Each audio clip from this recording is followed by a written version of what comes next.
Esat sveicināti Audita akadēmijas studijā. Šodien pie mums viesojas rakstniece Zane Nats. Sveika, Zane! Sveiki!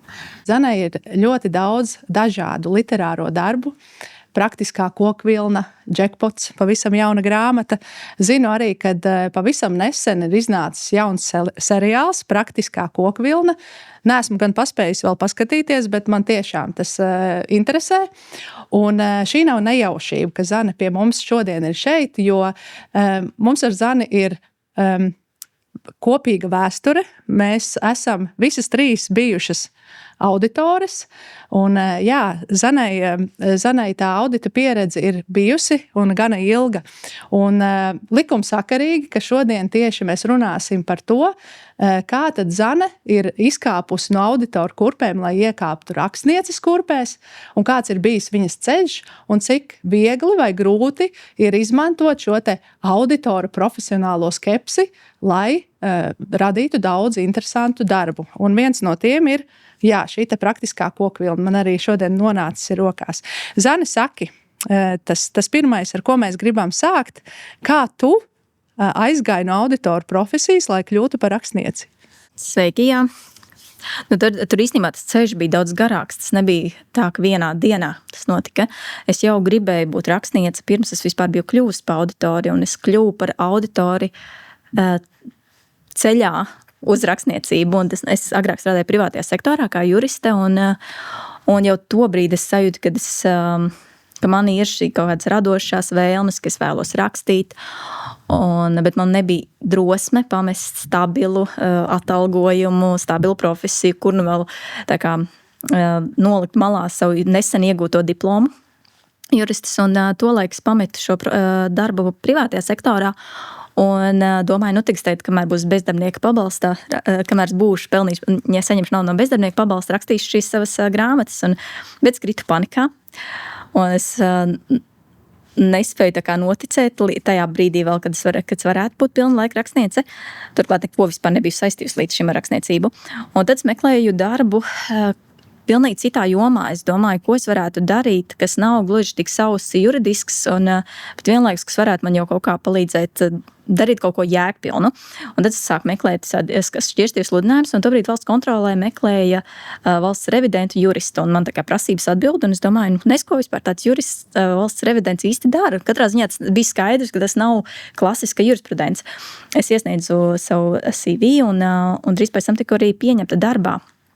Un īstenībā tā es nokļuvu auditā, un es biju liederības revīzijās, un tas bija kaut kas tāds, kas man šķiet bija ļoti saistīts tieši ar to, ka tas palīdzēja man arī vēlāk kļūt par rakstnieci, jo tur ļoti daudz jāraksta un ļoti daudz jāpēta, ļoti daudz jāsaredz sistēmas visādas, un tas noteikti nav tīra jurisprudence, un tas noteikti man paplašināja tādas redzes loku daudzajā ziņā.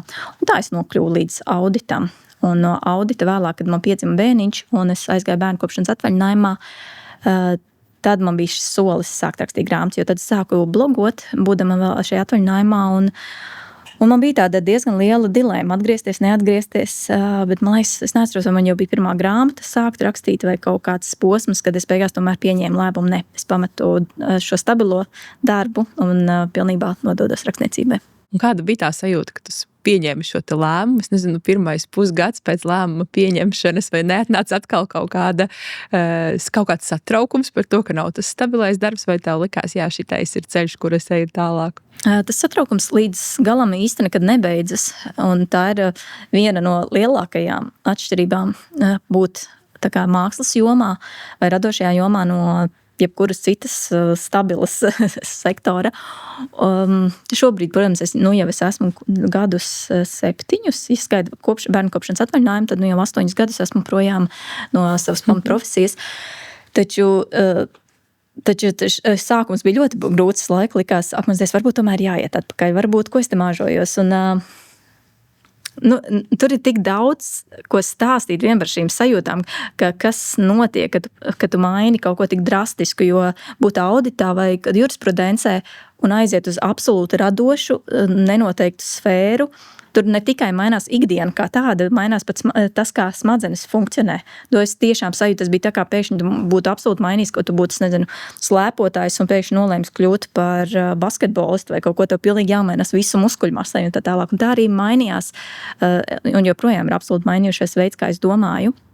Bet tagad, skatoties atpakaļ, tomēr kaut kas ir palicis un kaut kas palīdzējis man īstenībā integrēt šo iepriekšējo pieredzi arī radošajā darbā. Un tu minēji arī sākumā, kad tu biji liederības revidents un rakstīji šos liederības ziņojumus, izpētīji.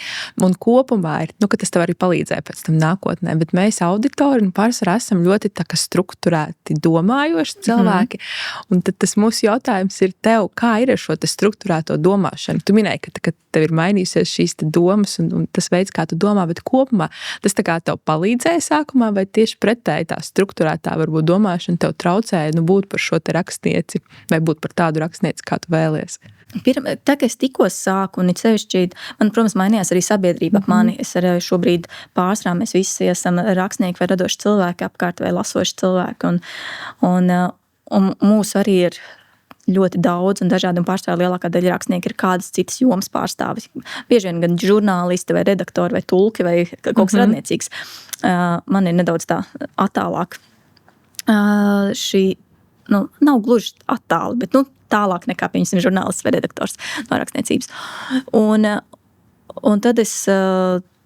tad es sākumā domāju, ka man noteikti vispār nekas nedara. Tā kā, ka nav nekāda jēga no tā.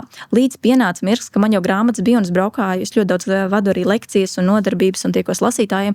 Un cilvēki, un es tur stāstu, ka es esmu jurists, kas esmu strādājis valsts kontrolē, un cilvēki, kaut lasītāji, kas lasījuši mans darbs, viņi uzreiz, jā, es to varu redzēt, to varu just tavos darbos, jo tāpēc, ka tev tur ir izpētīts tāds nians, ko citi rakstnieki kaut kā paslīd garām vai paslīd tam.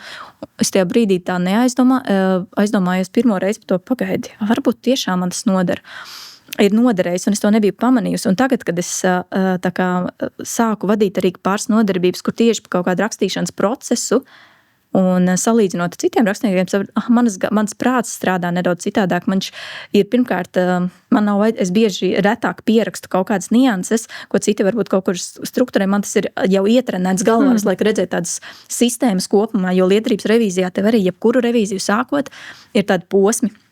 Vispirms ir milzīgs izpētes posms, un tu pat nezini, uz kuru līdz galam, kas būs tev visa joma, ir pēkšņi strauji jāapzina, jāizpēt, un tieši tāpat nerakstot. Es jau pa kaut ko sāku, piemēram, tagad es rakstot manuskriptu par Rīgu, kurā uz vairākam dienām pazūd elektrība. Es sīki, smalki, katru nianses, tur ar katru iespējamo jāparedz, kā kas varētu būt, un tev tas viss tāds tā kā jāaptver, un man nenormāli tas patīk. Tas laikam ir tas, kas man ļoti arī uzrunā, ka man ir iespēja izzināt, vai piemēram šajā Džekpota grāmatā bija pa loterijas laimes, tur jaunieši vinnēja 111 miljonus. Un tur arī kā vispār laimes, gan pasaules mērogā, jo es pārsvarā, protams, rakstu tā kā izcilvēku skatu punktu no psiholoģijas, bet tik un tā tev tā pasaule ir jāizzina, kas jāpēta, kas vispār kādreiz vinnējis, ko tu vispār var atrot, kāds ir arī laimes izziņošanas tās. Par to īstenībā daudz teica citas loteriju grāmatas, neviens nav sīks malki aprakstījis, cik dienās notiks izmaksas un kāda nodokļa jāsmaksā. Es katru to niansu izpētu, un lai gan it kā liekas, ko tur tādā romantiskā attiecība romānā, bet šī ir tā lieta, kas man noteikti ir saglabājusies, un es to tagad beidzot esmu tā ievērojis un novērtēju, ka tas ir tik ļoti uztrenēts tajos dažos gados, ko es valsts kontrolē pavadīju intensīvi, visu laiku pētot daudz jomas, ka šobrīd rakstniecībā man katrai grāmatai tas tā kā viena atsevišķa revīzija, tikai daudz brīvākā formātā, kuras pat izvēlos katru mazāko niansi, ko es izpētīšu.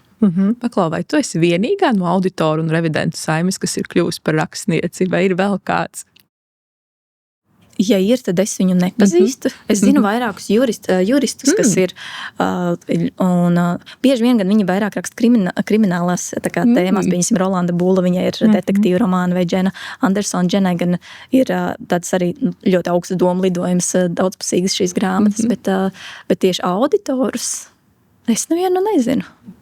Interesanti, jā, ja kāds klausās un ir, tad uzrakstat man interesē, kurš vēl ir. Jā, mums auditoriem ir ļoti bieži jāraksta ziņojumi un jāraksta daudz, un tad mēs izmantojam bieži vien tādu terminu kā mūza. Man šodien nav mūza, es nevaru uzrakstīt. Saki, kas ir tava mūza, no kurienes tu smelies tās idejas, lai radītu šos skaistos darbus? Sākās viss ar sapņiem. Man ir ļoti bagātīga sapņu pasaules, kad aizmiegu. Šogad man viņa bija klusāka, un es pilnīgi dusmojos no rīta pamostoties, ka atkal nebija sapnis, vai es viņu neatceries. Bet kādreiz es sapņus atceros, un es varu daudz runāt, un tie sapņi ir tik kolorīti. Un tā man arī bija ar pirmajām grāmatām. Pirmās grāmatas es burtiski nosapņoju kaut kādas nodaļas vai kaut kādu mirkli no tās grāmatas, un tad ap šo sapņu apaudzēju stāstu. Vēlāk jau gan tagad jau tas, kā es saku, rakstīšana vai radošas lietas, tas arī ir, smadzenes viss ir tā kā muskulis, ja tu to trenē, un ja es rakstu vairāk, tad jo vairāk tās smadzenes turpina atražot, un ja es rakstu, viņam šeit ir Reinis un Evelīna, un viņiem ir draugs tur Filips un Madara, tad man uzreiz galvā Filips un Madara arī pelnījuši savu stāstu, un tu jau tās smadzenes domā par Filipu un Madaru jau, ja vajadzētu, un tā ir nenormāli daudz, man bieži vien tieši jāapklusina viņas, un ka tas ir uztrenēts jau. Smadzenes ir uztrenējušās radīt jaunus un jaunus stāstus. Savukārt par mūsu runājot, es tieši ar jauniešiem, kad es strādāju, un šis ir tāds klasisks jautājums, ko cilvēki prasa, kas ir tevi iedvesmo vai tam līdzīgi, un lai cik nevis muļķīgi, bet varbūt sausi tas izklausās, bet patiesībā radošumā reti, kad ir kaut kāda iedvesma, un tie, kuri gaida iedvesmu, viņu var arī nesagaidīt, jo patiesībā visa atslēga ir disciplīnā, un ja es arī gaidīju, ka būs kaut kāds, tā kā filmās parasti rāda, tur, es nezinu, sēž tur piepīpētā telpā, tur kaut kāds parasti nodzēries vīrietis, viņam uznāk lielā mūza, un viņš 2 dienās uzraksta kaut kādu tur pasaules tur mērogu bestselleru, kas realitātē, protams, tā nav, un arī lasot intervijas ar to pašu Stephen Kingu vai citiem ietekmīgiem autoriem, viss ir absolūti savs disciplīna, sēdi, raksti, un īstenībā ne ar ko nešķiras no kaut kādas ziņojuma rakstīšanas, kur tev jākoncentrējas, jāpēta, jāskatās visi pieraksti un ļoti strukturēti un detalizēti vienkārši jāturas. Jā. Vai kāds validē tavu darbu pirms publicēšanas? Vai kāds iesaka un parāda, ka šeit kaut kas nav kārtībā, kaut ko izlabo? Jā, un šī arī viena no lietām, kas radošajā procesā, par ko cilvēki ir izbrīnīti, ka viņiem liekas, rakstnieks uzraksta, un tad tas ir tāds absolūts tīrs zelts, un kas tagad ir palaidījis pasaulē, jo tā ir tā kaut kāda māksla augstākajā lidojumā. Realitātē grāmata ir ilgstošs process, ļoti niansēts, un tur tik daudz nianses, kur kļūdīties, un kad ir vitāli nepieciešami tie cilvēki, kas pēc tam ir iesaistīti grāmatā, un tāda klasika ir redaktors, tas ir autors numur 1, tad redaktors ir numur 2 cilvēks, kas ir bez kura grāmata. Un mēdz, protams, būt tādi grēki, kur tomēr kāds grib ietaupīt naudiņu uz grāmatas izdošanu un redaktoram neiedod. Nemaz nerunājot par gramatiku, kas ir sliktāka, bet arī tieši šīs kvalitātes, kas, piemēram, muļķīga lieta, bet kas bieži notiek, ir autori mēdz, ir sevišķi tie, kur raksta tik daudz kā es, sajaukt tēliem vārdus grāmatā. Vienā brīdī tēls ir līga, un kaut kad nejauši mēs viņu nosaucam par līvu, jo tajā ilgstošajā procesā varbūt ir jau kāds paralēls darbs, un tu tajā dienā aizmirsti un nosauc viņu par līvu, un aiznokušajā nodaļā viņa atkal ir līga. Man pašai tā gadījās. Ir vairāk kārt gadījies. Un tā redaktors un beta lasītāji, korektori, reizēm arī maketētāji ir šie cilvēki, kas izķer šīs lietas. Un nemaz nerunājot par faktiem. Fakti arī ir, piemēram, ja ir lidojums un tur lidojumā kaut kas notiek, tad ir muļķīgi, ja es būšu rakstījusi, ka no Amerikas 2 stundās atlido. Vai tur nebūs pareizi, viņi izlidoja tur dienas gaismā un nolaidās tur kaut kādā tumsā, bet īstenībā jau viņi būtu ielidojuši arī vēl dienas gaismā. Kaut kāds absolūts tāds nians, pa ko liekas, ka vajag. Un rakstnieks pats, autors pats nevar to visu vienmēr paturēt galvā. Un tāpēc ir šie daudzie cilvēki, pat viņu nav daudz, bet ir šie daži cilvēki, un jo vairāk, jo labāk, kas ir izķer daudz niansētas lietas, kuras tu pats vienkārši nemaz. Un tas nav pat tikai gramatika, protams, vēl ir absolūti liela gramatika un stils un visādīgi izteiksmes līdzekļi, kā kaut kādu domu nodot. Bet jā, arī šīs faktu lietas un nianses, tāpēc, jo vairāk cilvēki ir iesaistīti grāmatas tapšanā, jo parasti ir labāks arī rezultāts.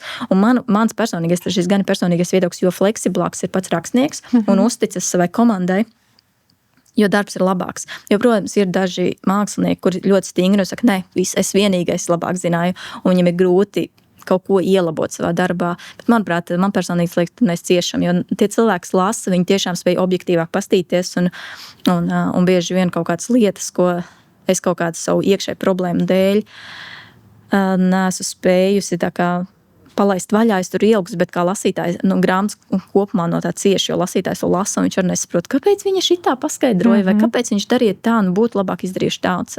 Tāpēc, jā, svarīgi ir, man liekas, uzticēties komandai un viņu ieteikumiem. Mēs auditā parasti sniedzam virkni ieteikumus, bet es nezinu, tie ir 10, 20. Cik ieteikumus tu saņem no šiem dažiem cilvēkiem? Tas ir mērāms 10 vai tas ir mērāms kaut kādā lielākā apmērā? Kā kurā gadījumā un atkarībā kāda grāmata, ja, piemēram, man bija grāmata, mums vajadzētu šķirties, un tur pārsvarā viss bija par tādu iekšējās pasaules pārdzīvojumiem, par kaut kā, tāda pēc šķiršanās kādas sajūtas. Tur ieteikumi bija ļoti maz, jo ir grūti oponēt, kad es esmu savam tēlam iztēlojusies, ka viņa, pieņemsim, ietur kaut kādai sajūtai cieši šādi cauri. Tad ir tāds, bet ja grāmata par to pašu elektrību, tur šobrīd jau mēs man tikai tagad pašā procesa sākumā pirmo daļu redaktori jau tur pa katru niansi, jo tur ir daudz tēli, tur ir daudz lokācijas, tur ir daudz tehniskas lietas, kur jau precizē pārtupā tieši, kā piemērs. Man viens no varoņiem ir ugunsdzēsējs, un tur grāmatas pats sākums sāks ar viņu, kur viņš ir piedzēries ballītē, un tur īsi minēts, ka viņš šņaucas kokaīnu.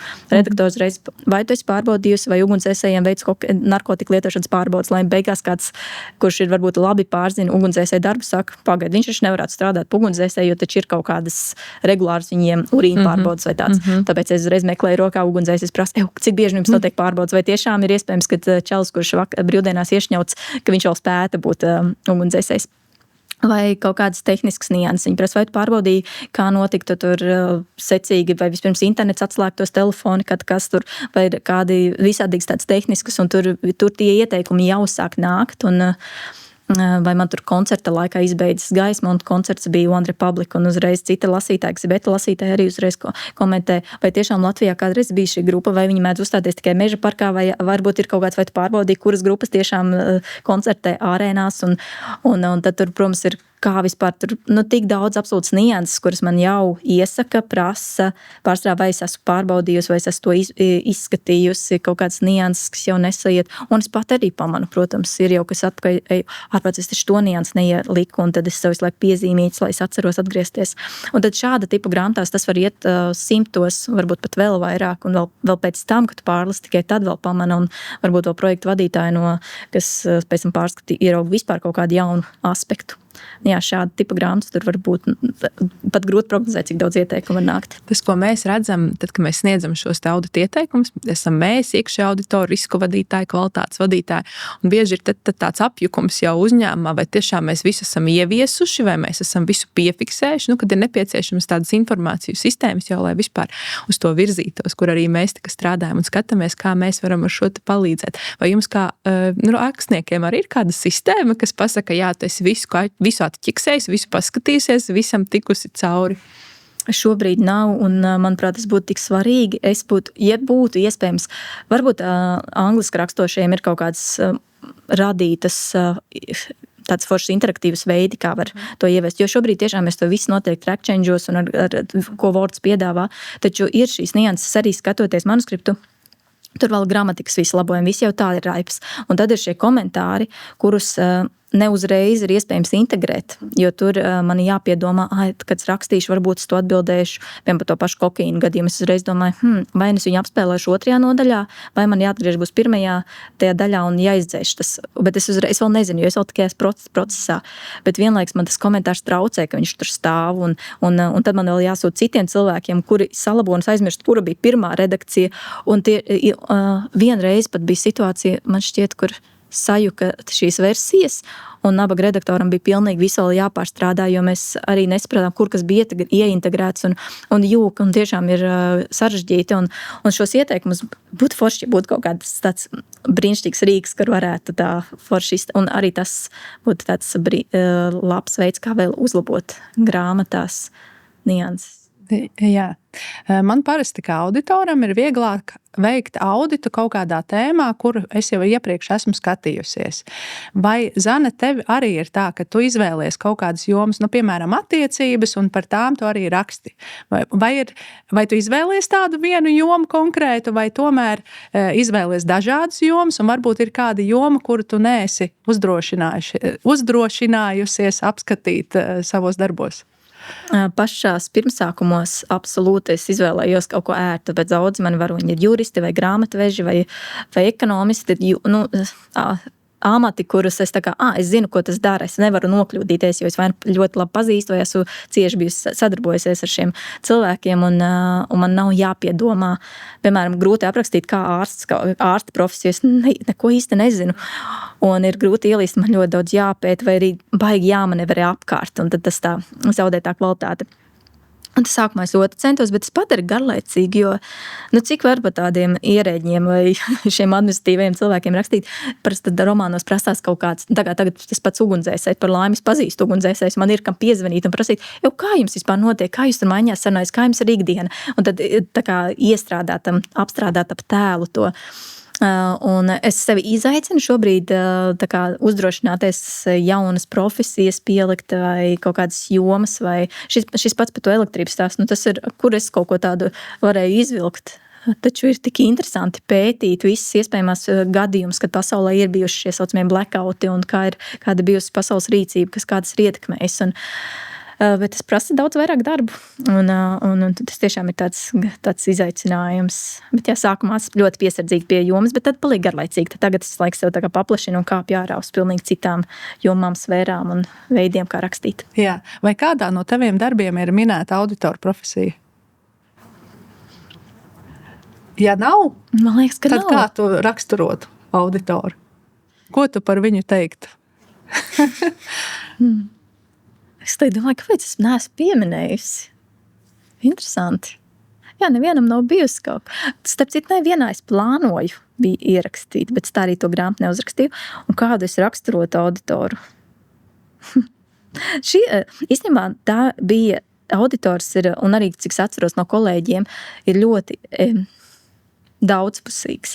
Tādā ziņā, kad pirmā asociācija, kad min auditoru, tas pirmais iespējas ir tādu ļoti sausu, tā kā, ja grāmatvedis jau asociējas ar savus profesiju, auditors, tas ir tā kā tūkstnesis tik savs. Tā pirmā asociācija. Es arī, ka gāju tieši domāju, kā man būs cilvēkam strādāt valsts kontrolē, kur likās, ka tā būs realitātē, protams, bija pilnīgi citādāk to aizēja, un tur cilvēki ir, tur ir spektrs, cik daudzpusīgi un cik dažādi, un tā skaitā ir kādi ļoti, ļoti liela sausiņi līdz pat tādiem, kuriem ir tādi mākslinieki, kā ir pēc saturēt viņus kaut kādās robežās.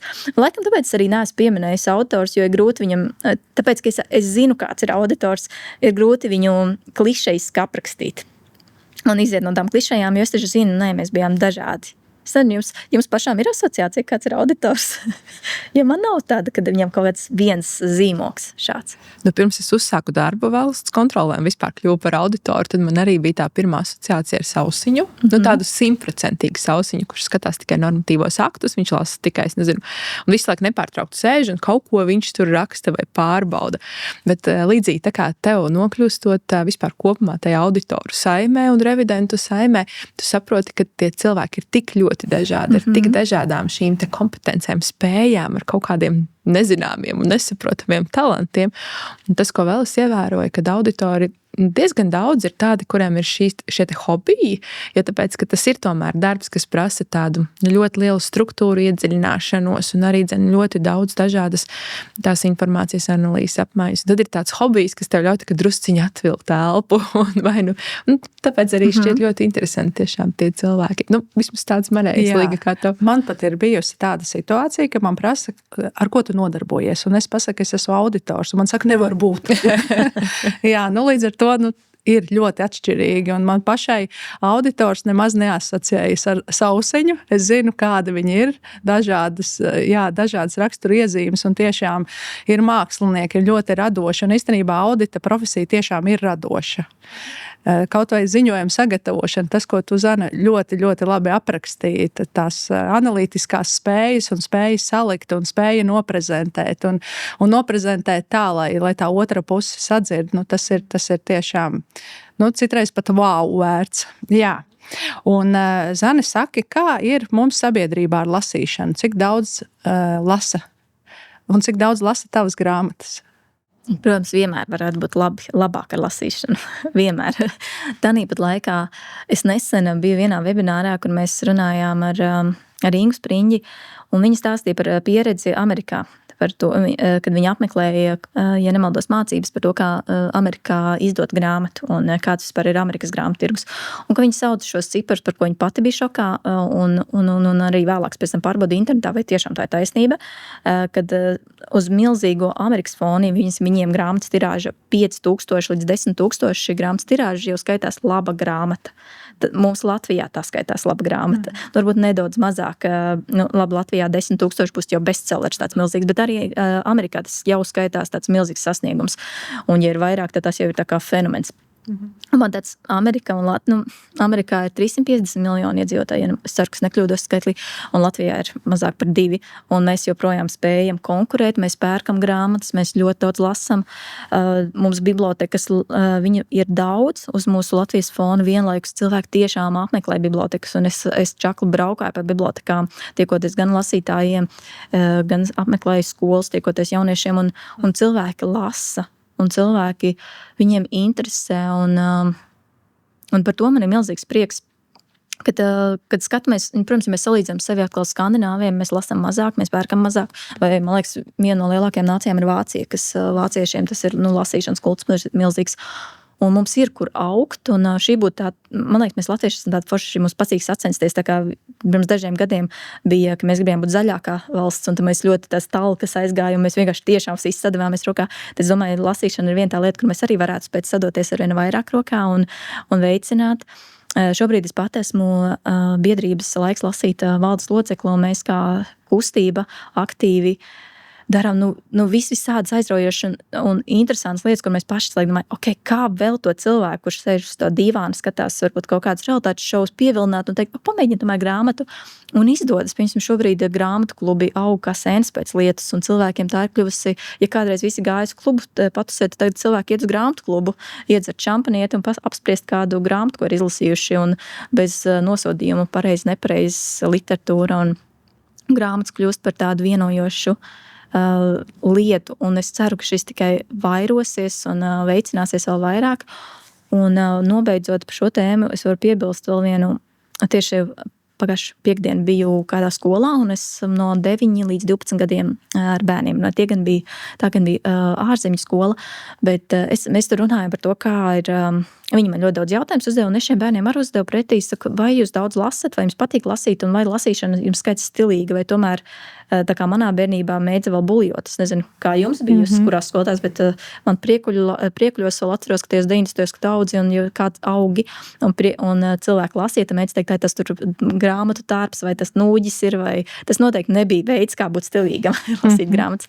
Un tad tagad bērniem, kas stāsta to pieredzi, viņi saka, tiešām kāds varēja kādu aprunāt, tas taču ir tik stulbi, nē, lasīt ir stilīgi, lasīt ir forši, un viņiem ļoti patīk lasīt, un tiešām tajā klasēs nevienam nebija tāds stulbās grāmatas. Cilvēkiem vairs nav jākaunās par to, ka viņi lasa, un lasīšana ir interesanta, un ar to man ir milzīgs prieks, ka kopš es esmu izaugusi, vai tas jau ir pārāk daudz. Man dažreiz liekas, ka es esmu jauna, bet es atpakaļ, kad es mācījos skolā, apmeties. Bet jā, ka mainās tā, ka paliek labāk, bet vienmēr var būt vēl labāk ar lasīšanu. Zane, un noslēgumā, ko tu ieteiktu tiem cilvēkiem, vai kāds būtu tos novēlējums viņiem, kuri saka, es nelasu, jo man nav laika? Vispirms piesakojiet kustībai Laiks lasīt, mēs tieši dodam visu laiku padomus, kā tad atrast šo laiku, un par ātri viens kurjos no laika lasīšanas, kā atrast laiku lasīt. Mēs tikko sākām kā kustību, mēs arī mums ir milzīgs WhatsApp grupiņas, un mēs tur dalāmies ar visādīgiem, mums bija tāds foršs, es nezinu, kā to nosaukt latviski, bet tad nians, ka mēs gājām, kāds redz kaut kur uz ielas, kāds cilvēks lasa, mēs reiz slepeno fotografējām un tajā WhatsAppā likām, reku cilvēks lasa tur zem parkā zem koka, vai reku cilvēks lasa autobusā, un mums pilns ar tām bildītēm bija. Un viena sieviete aizgāja uz fitness klubu, un tur viens puisis sēdēja, liekas, uz velotrenažieru vai kaut kā, un viņam rokā grāmata. Un viņš mīnas ar to velotrenažieru, tāds simpātisks vīrietis, muskuļains un grāmatu rokā. Un tā meitene viņu nofilmē, un mēs sakam, mēs tur, cik forši, bet ārprāt, cik seksīgi tur vīrietis sporta klubā un grāmatrokā. Un viņa saņēmās un aizgāja viņu nointervēt un nofilmēja. Pēc tam mēs arī publicējām. Un tad viņa prasa, kāpēc tu lasi grāmatas. Viņš saka, lai nebūtu jālasa stara depozīts. Un tas teiciens bija tik forši, kad mums tas kļuva par tādu hītu. Un šis ir brīnišķīgs piemērs, ka tu pat uz velotrenžiera var lasīt. Turklāt lasīšana ir arī audiogrāmatas, kuras tu vari klausīties pilnīgi jebkur, kur var iet. Un tas, kas ir samazinājies, kādreiz bija garas rindas pie ārstiem vai garas rindas kaut kur, kādreiz bija jāsēž rindās, nu tās rindas arvien straujāk samazinās, kas ir no vienas puses forši, no otras puses samazinās vietas, kur var lasīt. Un top numur 1, kur var iegūt laiku, ir izslēdzot telefonu. Ja mēs viens, tā skaitā es pati, un es domāju, arī jūs jāapskatāmies savu screen time telefonā, nu tur ir vienkārši šausmas. Katru reizi liekas, cik tad es pavadīju, un tu ieraugot laiku, un ak, mans Dievs. Un, jā, es pat arī tagad trenējos, lai ne tikai ārā kaut kādas aplikācijas, es burtiski slēdzu internetu ārā un ieslēdzu tikai uz īsiem mirkļiem atbildu uz visām miljonu ziņām, kas man ir daudz par daudz sanākušas. Un noteikti nekādus sociālos tīklus nepatērēt vai patērēt absolūti minimāli. Un tajā brīdī gan tev sēdi tajā klusumā un ko lai dara. Un ir šis, ja ir grāmata plaukts mājā, tad uzreiz jāpamēģina palasīt. Un tā, ka jā, trenēties slēgt ārā ekrānus. Tas ne tikai uzlabos garstāvokli un mentālo veselību, bet tas atradīs ātri, sāks gribēties. 2 lietas sāks gribēties, vai nu vairāk sportot, kas ir super, jo tev vienkārši ar ko tu darīt, tu sāks skatīties spoguli, ieraudzīs to eklēri vēderā, pa daudz, kas ir, un sāks sportot, vai tu sāks lasīt, vai sāks tā būs 2 vienlaicīgi. Jā, Zane, teiksim tev šodien lielu paldies. Paldies, kad atradi iespēju pie mums atnākt uz šejieni. Un paldies, kad noklausījāties šo epizodi. Un man liekas, ka man ir laiks lasīt. Uz tikšanos. Atā!